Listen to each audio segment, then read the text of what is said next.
Hi, friends, and welcome to the Transgender Show. I'm your host, Emily. Tonight, my guest is Ashley Adamson.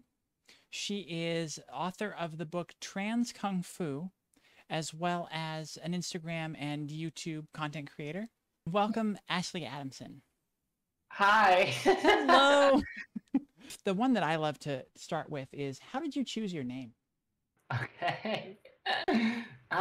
So I actually started with this name called Taylor, and I think I chose it because I was non-binary at the time, and I thought, hey, like here's a name that can be simultaneously feminine and masculine, and that seems like a great start. But immediately, I think one of my trans friends said this: "You're not a Taylor. It's too it's too white of a name. I'm half Asian, I'm half Chinese and half British." And they were just like, I don't know if it's vibing for you. You need a new name. So I was like, all right. So then I did a spreadsheet for non-binary names, and that ended up with Ash on that list. My girlfriend at the time was a huge fan of Pokemon, and she thought it was cool, and I thought it was pretty cool. It's 3 letters. My old name was 3 letters. But then I found out that I'm a trans woman, so I realized I needed to do something for myself as a signature to indicate to my subconscious and to commit further to this path of embracing my femininity. And so I thought, hey, well, Ashley is actually like a very easy name to transition into because I'm currently Ash. And there was even some hesitance there, even though I was like, I'm a woman, because of the next step of embracing my own femininity. In all my videos, I go, hi, I'm Ashley Adamson. And so when I do this, it's less for the audience and it's more for me to actualize and embody this future powerful version of myself into who I am in the present moment. And so I'm calling the future now. And it's funny when I do it now because I actually just feel like I am the now that I was in the future. Okay, yeah. You know, being such an influencer now and being someone who's trying to spread a lot of the knowledge that you've gained and, you know, help people through the hard times that you've already been through, who was it that you looked to when you were starting your transition? Did you have a particular role model or confidant to look to or to bounce things off of? So Instagram was definitely a motivator. I think that Suddenly Samantha was a very obvious pick. And she was kind of like one of the first trans people that I found on Instagram. And seeing her progress and what she was doing helped encourage me to kind of like tell my story and to kind of take those steps. Casey Blake was another one. She was doing her thing, and I was like, oh my God, she's doing her thing. Like, maybe I'll do my thing. Those were kind of like my first trans touch points for sure. And it was cool to develop as a figure and a speaker to eventually be able to collaborate with Samantha on one project that I had called the Trans Resilience Project. So it was nice to actually get to meet and then like work with some of the people that I was fans with. The Trans Resilience Project has like 20 different Instagram figures that I eventually collaborated with, and it was just like, let me pick all of the people that I look up to and have an excuse to talk to them, and that was it. So what were some of the key fears that you ran into during your transition, and how did you overcome those? I think like the biggest challenge for me has always been allowing myself the space to be who I am, because there is this internal regulator that prevents me sometimes from embracing and being that person. And I hear this a lot from other trans people.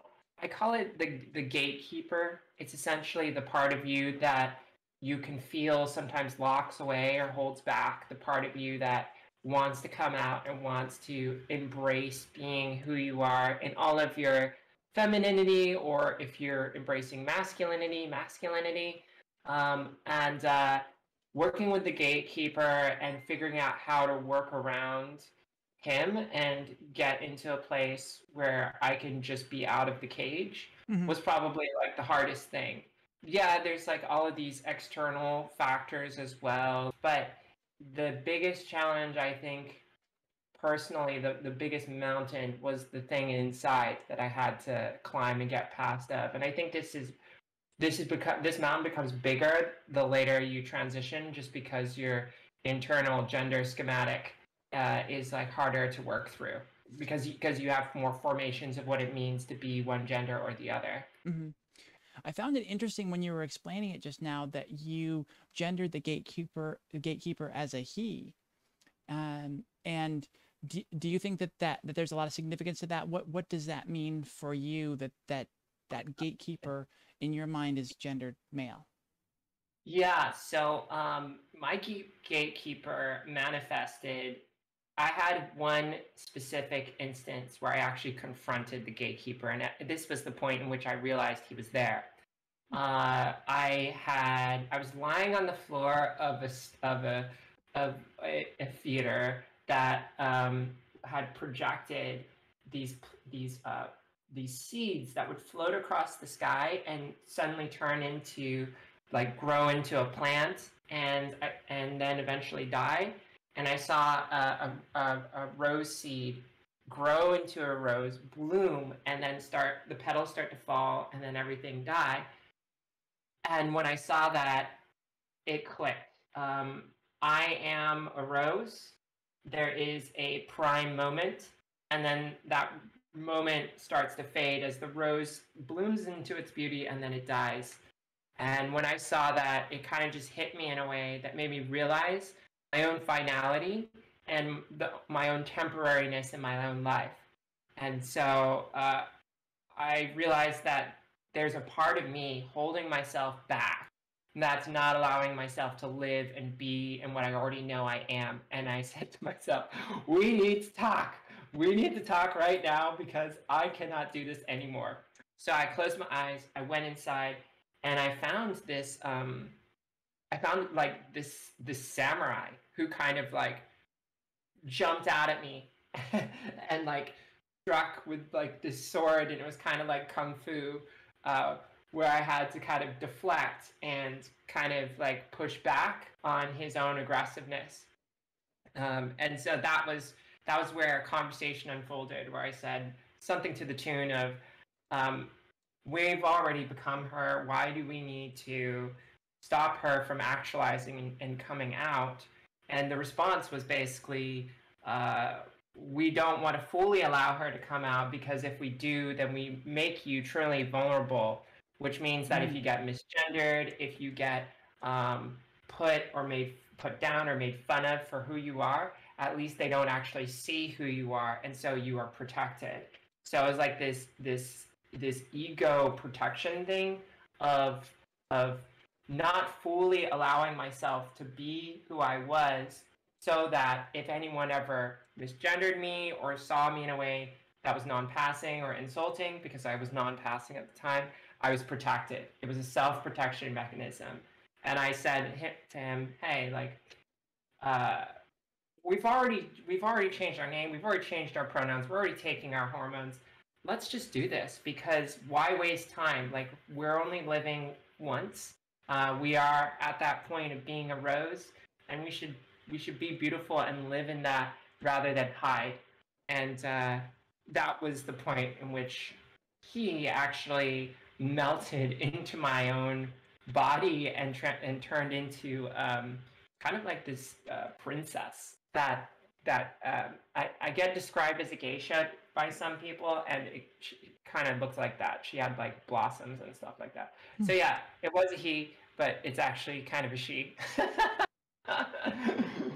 I still experience masculine parts of myself when I tap into parts of my own inner power. And Mhm. I don't know if that'll ever go away or if I need that to go away, but there are just parts of me that I feel like I can recall that uh, potent with masculinity, that if I ever need to call on, are there, and it's just somewhat of one of those like superpowers that you have when Mhm. you've experienced one or the other for so long. So if I ever need to defend myself or protect myself, I have an aspect that can move fast and be a warrior.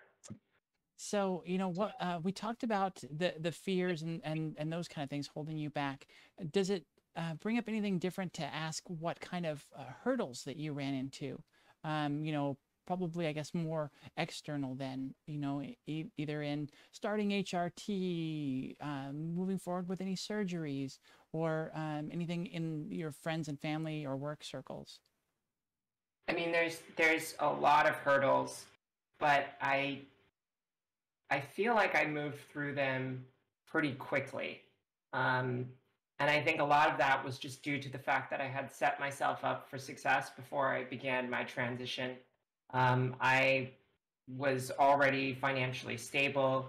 I was able to live independently, and I had a rich support network of trans people as well as cis people who were just good friends. And I feel like when I look back at most of the pain, it was just like, is this ever going to work out? Am I ever going to be accepted? Am I ever going to be seen as who I want to be? And am I ever going to be loved and found by someone that will love me back? Hmm. Those were sort of the main struggles. Of course, there were things like my dad um, was not accepting of it at first, and I had a lot of friends disappear who were just like not on board for it. Not because I think they were like, oh, like I'm like anti-trans, but more along the lines of we were brothers, and now that you're a woman, our dynamic has changed. Hmm. Uh, so we're just not the same kind of friends. So they kind of faded away. I definitely seeked out female relationships because women are just more embracing of you being transgender Hmm. and and embracing me as a woman. And Yeah. it's so validating to have other women validate you because in a way they are the most authentic women. When you are new to your experience and you are seeking to find validation, if another woman is embracing you and being like, yeah, you can wear makeup and you can look like this and let's go shopping and stuff like that, it's just incredibly validating. I feel like my dynamic with women completely changed. Hmm. It does feel like a door opens. There's a lot less suspicion. There's a lot less like, oh, is this person trying to get with me or are they trying to actually be a friend? For better or worse, I've been automatically friend zoned. I wonder if that's what's happening with male friends is now they're worried about that. Like, would you as a woman now come on to them? Would they be attracted to you? Things like that. Yeah, I, I I think that's a possibility when you're kind of later and more comfortable in your transition. But I think for the first year and a half, I was very much in a rocky place in terms of where I stood. I was unsure of myself. I didn't have a lot of confidence. I felt lost. I didn't know where things were going, and it was hard for me to find a path forward. And so I didn't have really much dating confidence, Hmm. and I didn't have a lot of while I was interested in other people, it was just I don't think I would have been able to kind of progress or move any of that along. But I think that is kind of true. And I think men may feel about this more particularly about like like hetero men being afraid of being hit on by gay men, Yeah. and um, that kind of extending to trans women in some respects. Hmm. I'm not sure what the tie is, but I could see that as a possible connection for someone. And like, there's this whole bumpy move when you're transitioning where you're still kind of, you haven't changed your voice, you haven't changed a lot of your mannerisms, and it's all Yeah. kind of moving together as one big clunky kind of rolling Yeah. like, oh my god, I'm trying to figure this out, you know? Well, you know Yeah. what? Another thing, yeah, I'm just kind of thinking back to the video we just played that the inner transphobia that we feel that kind of holds ourselves back. I feel like you touched on it there. I think men have an ingrained homophobia that it's not okay to be feminine or to cross these sort of lines with other guys and all this stuff, or show emotions to other guys. I think it's created this kind of inner homophobia, and then we transition, and it's just like it's I think it starts to bubble up some of that. Yeah, it definitely touches on that. And it's interesting you mentioned that because for me personally, that was probably one of the harder things in figuring out that I was trans, was that I never allowed myself to embrace my femininity for fear of being read as a gay man. Mm-hmm.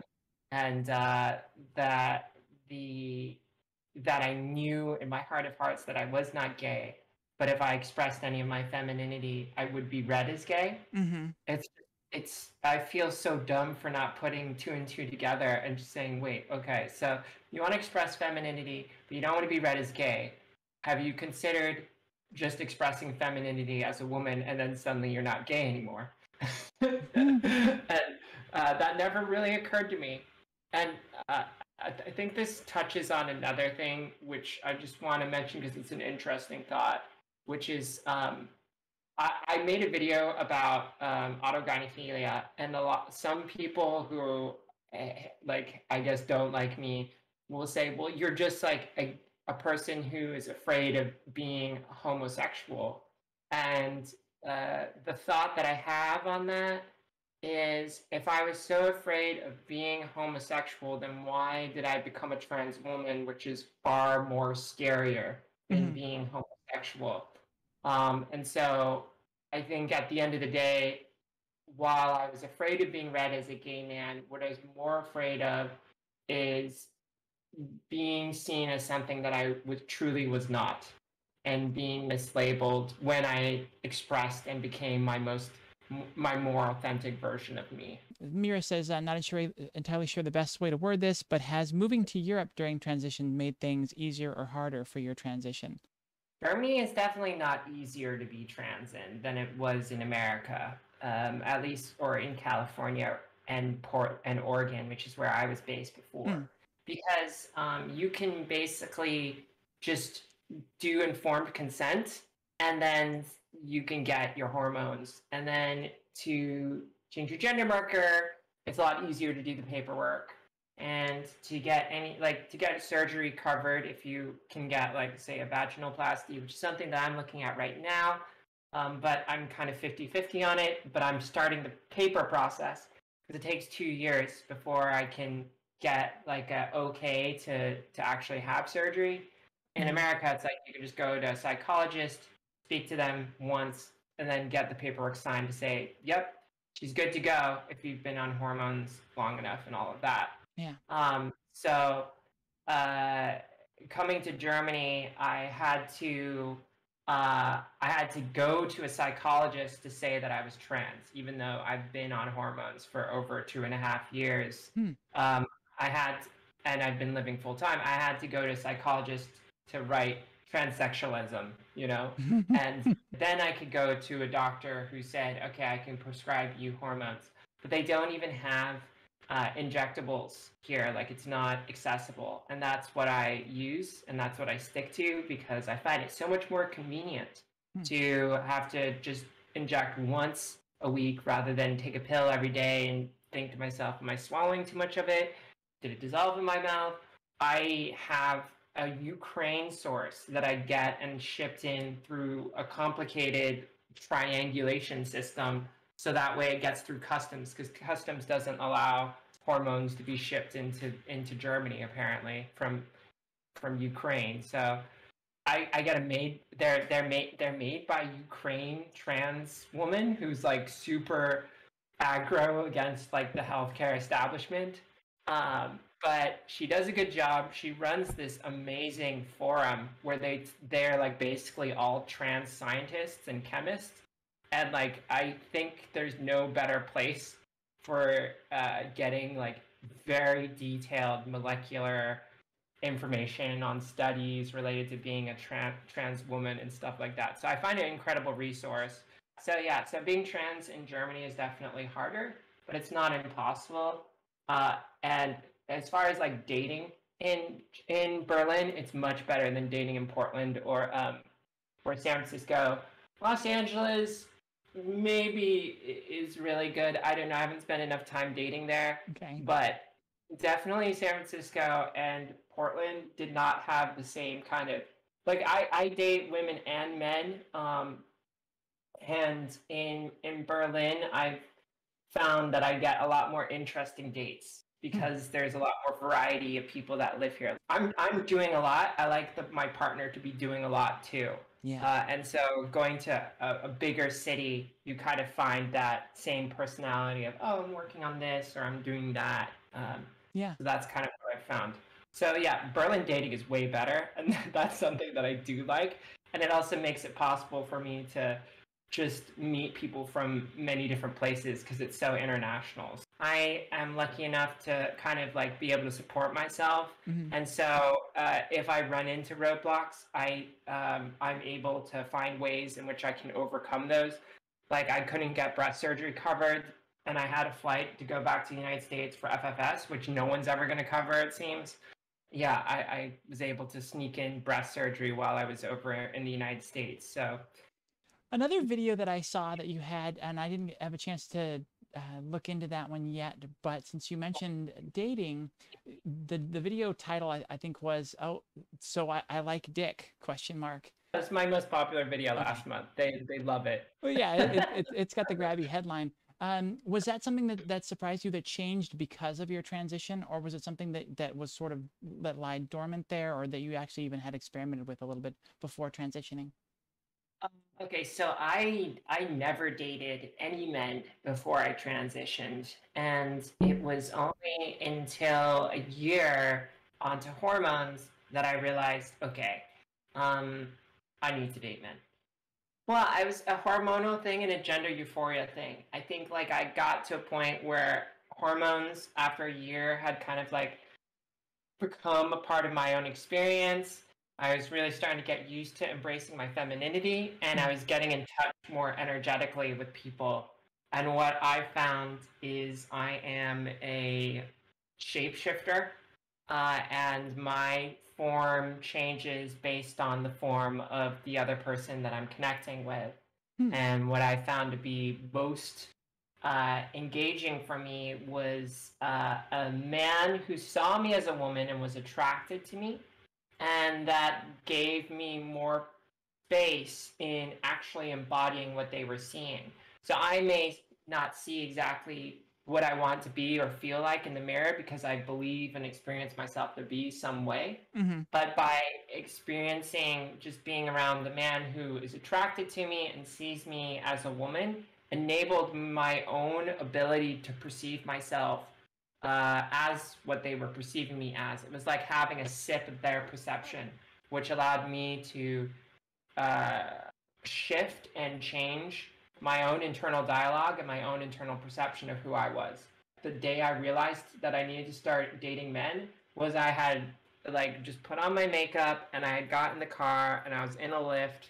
I was late to work and the Lyft driver was flirting with me. And he was this really big, like, macho guy. And I was like, oh, like, hello. And you're flirting with me. Ooh, this feels good. And then at that point, I was like, okay, I need to date men. I need to try this. So I dated a man. I went on a date with a man that I met on OkCupid. He was wonderful. He was very swoony. He was a little bit more old school. And he kind of like held the umbrella as we walked through the rain and kind of held me close to him and all of that. And it was just a wonderful experience. It was my first date. It was the most validating thing that I'd ever felt in terms of my gender euphoria. And after that, I just knew like there's no going back. Like when I put my hand on his hand as he was driving away, and we were in the car and it was raining, I was like, this is the thing that I've been missing in the dynamic in a relationship that I did not know that I was missing. and I need this. And I think that is indicative of my own comfort and my own femininity and embodying it to a point where I no longer feel like I'm engaging my older neural pathways of being a man attracted to women.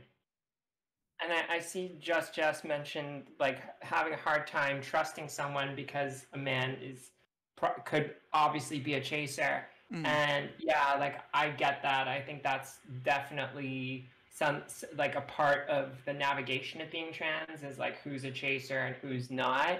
But I think there's this gray area that you can navigate where they may prefer trans women or they are trans women attracted, but they are not eroticizing you in a way where they don't also acknowledge you as a woman.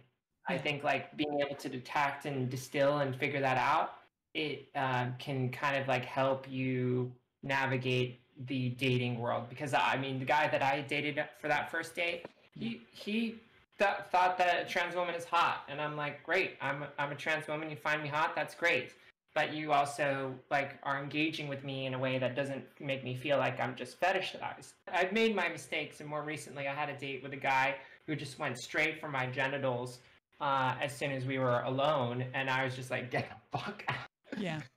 Yeah, that was going to be my comment. Is I would assume that if it's a fetishized, if it's the person's coming at you from a fetishized perspective, they want to get to sex as soon as possible. If that's all they're thinking about, you know, they're trying to get to your genitals pretty quickly, or they want to give you head. I would be suspicious. Like I'm okay with receiving head, but if that's like the first thing they want to do, or that's the first thing they go for, I'm like, I don't know if you will be good. It seems like in your Instagram photos, you kind of forgive me for saying this if this crosses anything, but it seems like you are proud of the fact that you're pre-GCS. Like you're proud of your body, and you know. Tuck? What's that? Because I don't tuck. Yeah, yeah. Just you know, your superhero photo seems to kind of show you off as you are, and it seems like you're quite proud of that. And now you're talking about GCS. Has something shifted as you've moved along your transition, or was this something that was always in the back of your mind as potential, but you found a way to love and embrace the body you had in the meantime? I'm not 100% on whether I do want GCS, but what I do know is it takes 2 years of going to a therapist before I can get okayed for GCS. And I have a psychic that I speak to, who I'm actually speaking to tomorrow. And she told me a year ago, like, you're going to get a vagina. And I was like, what? And she's like, forget about it. It's too far out. You're not ready to hear that. But it kind of like made me realize, hey, wait a second. Like, what is the path that I'm on? Where am I going? Has it been this thing where I've just said I can't process the whole vagina question because I have too many other things to process, and I've just suppressed that, like I suppressed the fact that I was trans or that I was a woman for so long? Is it one of those things where I'm just like, I can't handle or even cross that bridge at this moment? I am a personality type that is obsessive and also a perfectionist, and I'm self-aware of that. And so my personality is to chip away and to make things better and to make things better. And so that comes with the benefit of always finding ways to overcome obstacles and hurdles and set myself up for being able to do the next thing. Like I'm 3 years in my transition. I've moved cities twice, and I've like done a lot of my past where I've changed careers and started businesses and things like that. And I am a machine when it comes to overcoming my obstacles, because that perfection obsessiveness of how can I do this better? How can I make my life better and do that makes me like almost like not sleep. Like I get up at 3 a.m. We're talking because I want to do this, because this is how I make myself better right now. For me, I think that my personality would naturally lead me towards getting a vagina, because I look at myself and say, okay, I've done everything and I have now stepped into it completely. But what is the last thing that's kind of holding me in this past self? And and kind of becoming a blocker to just being completely seen no matter what. I think I actually have trans porn to thank for me not having a lot of dysphoria with it, because before I identified as trans, I did like look at porn, and trans porn was one of the things I looked at, and I thought, whoa, these women are hot, and you know they have what they have. And now that I have become a woman, I'm like, you know what? Like this is hot. Like I can be hot like this. What is the key piece of advice that you would give to trans or non-binary people out there who are young or closeted, looking towards transition now? If I were to condense into something, I would just say that there's a lot of uh, hiddenness to your own uh, sense of who you are. And this is for everyone, cis or trans or what have you.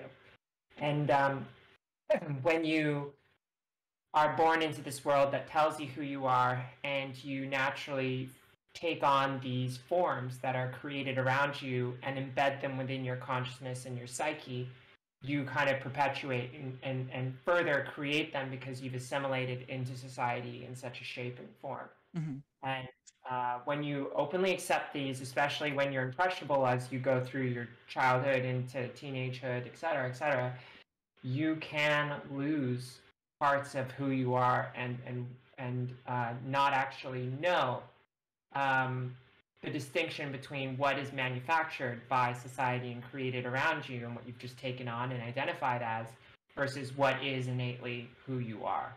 But like I think the root of it is you need to always ask questions about who are you, and is that really you, or is that something that has been manufactured for you and you have just latched your identity to that. Well, thank you so much for being here, sharing so much of your story. I'm glad we got a chance for you to plug your book and what you're doing, because I think you're doing amazing things, and I look forward to what you do here in the future. It's been a pleasure to do this. I've thoroughly enjoyed it, and it's so cool to interact with people in this live environment. It's been awesome.